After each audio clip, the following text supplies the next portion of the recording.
What is up today, YouTube? Here we are back with another video. Today I'm going to be talking about the cons of PC gaming.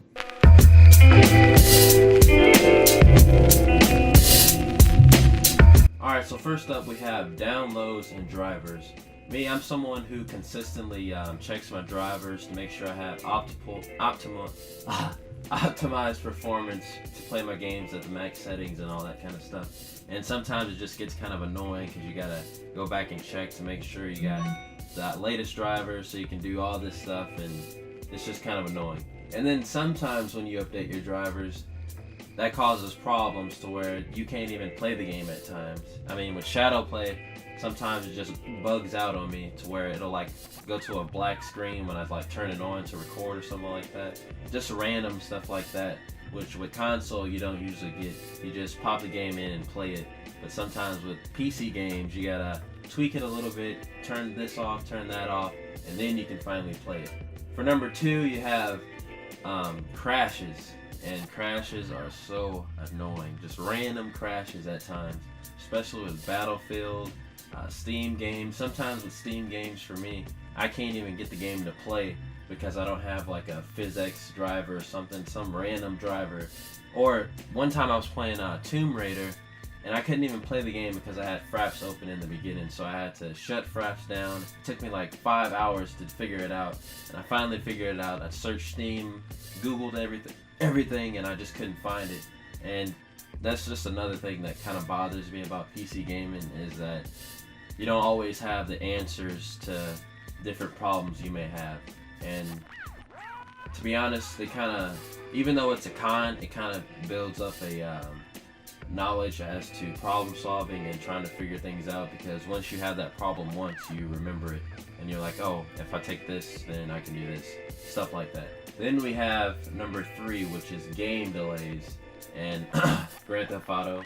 And that's because, you know, with PC games, there's so many different configurations to graphics cards, processors, RAM, motherboard, stuff like that that people have. Not everybody has the same thing. Like with an Xbox, you have the same stuff. With the PlayStation, you have the same stuff. But with PCs, you have hundreds of thousands of different configurations people have, and it's kind of hard for the developers to come out with a stable product that can run good across multiple platforms, if that makes sense. So, you know, that's another thing that kind of sucks. You know, you expect, it's Grand Theft Auto. Alright, I was talking the other day, actually yesterday, with my friend Alex, and we were talking about Grand Theft Auto. And that game came out September of 2013. It's been almost 2 years, and PC gamers, we still don't have it. And then they had it to where they're going to release it on March 24th or something like that. And then they pushed it back to April 14th. I mean, come on, really?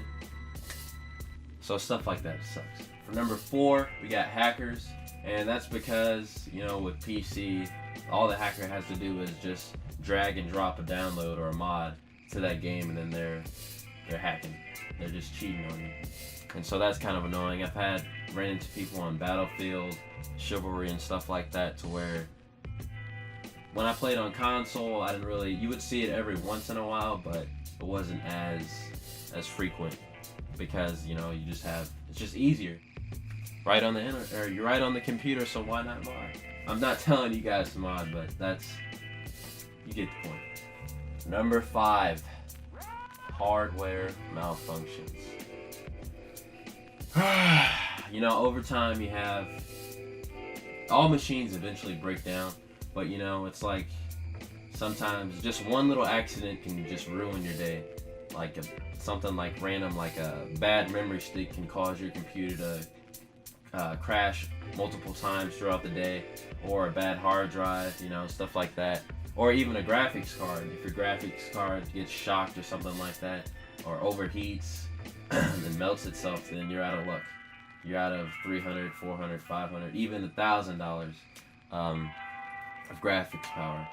So that's another thing, is hardware malfunctions. And then also, since technology is rapidly changing over time, you know, different graphics cards and processors, motherboards, and stuff like that come out. It seems like every 3 months there's something new from NVIDIA or AMD, and it's kind of hard to set which kind of or choose a graphics card that you want or a processor, because it's like, oh, if I get this, there's gonna be another one that comes out. So for me, I usually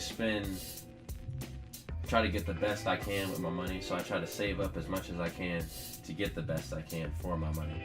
And for me, I personally prefer NVIDIA cards. I know they aren't the best price-wise with especially with the Titans, you know, $2,000, $1,000. But I have a 780 and it's doing me fine. I can max out everything, runs above 60 frames per second, so I'm fine. But for people who don't have the money, it's kind of hard for them to pick something that's gonna last them and ensure that that's gonna last them for a long period of time, just stuff like that. So thanks guys for watching. Please comment, rate, and subscribe. And I'm gonna be doing I'm gonna do a pros video too, so be on the lookout for that. And I will see you guys later. Peace.